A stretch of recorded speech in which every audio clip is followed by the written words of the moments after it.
अक्टूबर 2024 में हरियाणा के विधानसभा चुनाव के बाद वकील महमूद प्राचा ने पंजाब और हरियाणा के हाईकोर्ट में एक याचिका दायर करी। उनको चुनाव आयोग से कुछ दस्तावेज चाहिए थे।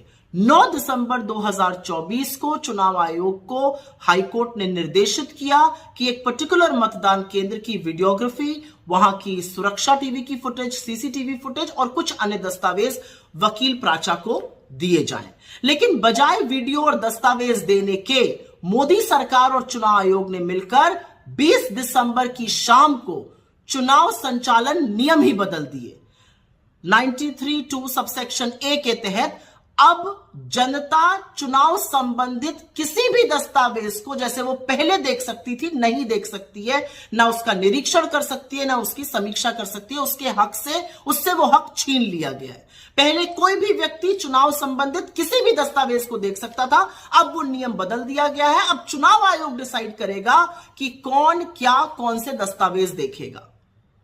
एक बात याद रखिएगा कि कानून और न्याय मंत्रालय ने इसको नोटिफाई कर दिया, तो यह हक पहले ही छीन लिया गया है और अब आदेश कोर्ट्स भी नहीं दे पाएंगे चुनाव आयोग को दस्तावेज साझा करने के लिए। जब यह मामला कोर्ट में चल रहा था पंजाब और हरियाणा हाई कोर्ट में, तब भी चुनाव आयोग ने महमूद प्राचा की याचिका का विरोध किया था, यह कहकर कि प्राचा तो उम्मीदवार नहीं थे हरियाणा में, उनको दस्तावेज क्यों दिए जाएं। तब प्राचा ने दलील यह दी थी कि उम्मीदवार को आप निःशुल्क दस्तावेज दीजिए और अगर कोई अन्य नागरिक मांगे तो उससे एक निर्धारित शुल्क ले लीजिए, इससे किसी को क्या आपत्ति हो सकती थी। इनफैक्ट कोर्ट ने भी इस दलील को माना और उसको मानकर 6 हफ्ते का वक्त दिया चुनाव आयोग को और 6 हफ्ते के भीतर फॉर्म 17C भाग 1 भाग 2 वीडियोज और दस्तावेज महमूद प्राचा को देने का निर्देश दिया। लेकिन ऐसा नहीं किया चुनाव आयोग ने। चुनाव आयोग ने तो नियम ही बदल दिए। अब इस एक तरफा नियम बदले जाने पर जरूर सवाल खड़े होंगे।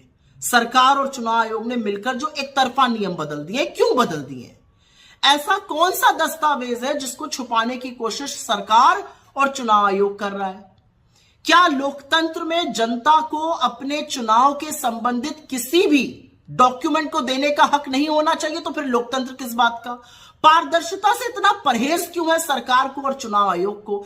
ऐसे वक्त पर जब चुनाव आयोग की साख दांव पर लगी हुई है, उसको और मटियामेट क्यों किया जा रहा है? क्या यह सच नहीं है कि चुनाव आयोग के ऊपर आरोप है कि उन्होंने वोटर लिस्ट से नाम घटाए? क्या यह सच नहीं है कि चुनाव आयोग ने बार बार वोटिंग परसेंटेज बढ़ाकर लोगों के सामने बहुत सारे सवाल और संशय पैदा किए? क्या यह सच नहीं है कि चुनाव आयोग के पक्षपातपूर्ण रवैये पर देश में व्यापक रोष है? तो ऐसे में जब सरकार और चुनाव आयोग मिलकर नियम बदल देगा और लोगों को उनके हक से वंचित करेगा कि वो कोई भी डॉक्यूमेंट देखने का उनका हक चला जाएगा, तो हिंदुस्तान के निष्पक्ष और स्वतंत्र चुनाव पर जरूर एक धब्बा है, ये एक कलंक है। और एक बात और उठती है, अगर आपको ऐसा करना था तो आप सारे राजनीतिक दलों को बुलाते, एक मीटिंग करते, विचार विमर्श करते, उनको विश्वास में लेते, समझाते कि आपको ऐसा क्यों करना पड़ रहा है। ये एक तरफा फैसला आपने क्यों किया? आप क्या छिपाने की कोशिश कर रहे हैं? क्योंकि एक बात याद रखिएगा, जो भी गुप्त और गोपनीय होता है ना, वो अधिकांश गलत होता है और इसीलिए sunlight is the best disinfectant कहा गया है। पारदर्शिता प्रजातंत्र की पहली शर्त है। उस शर्त का दमन चुनाव आयोग और सरकार क्यों कर रही है और उसका दमन करके हिंदुस्तान के चुनावों पर इतना बड़ा प्रश्न चिन्ह क्यों लगा रही है, यह सवाल तो पूछा जाएगा। नमस्कार, मैं हूं मानक गुप्ता। अगर आपको हमारा ये वीडियो पसंद आया हो तो इसे लाइक और शेयर जरूर करें और हां, हमें सब्सक्राइब और फॉलो करना ना भूलें ताकि आप देश और दुनिया की कोई खबर मिस ना करें।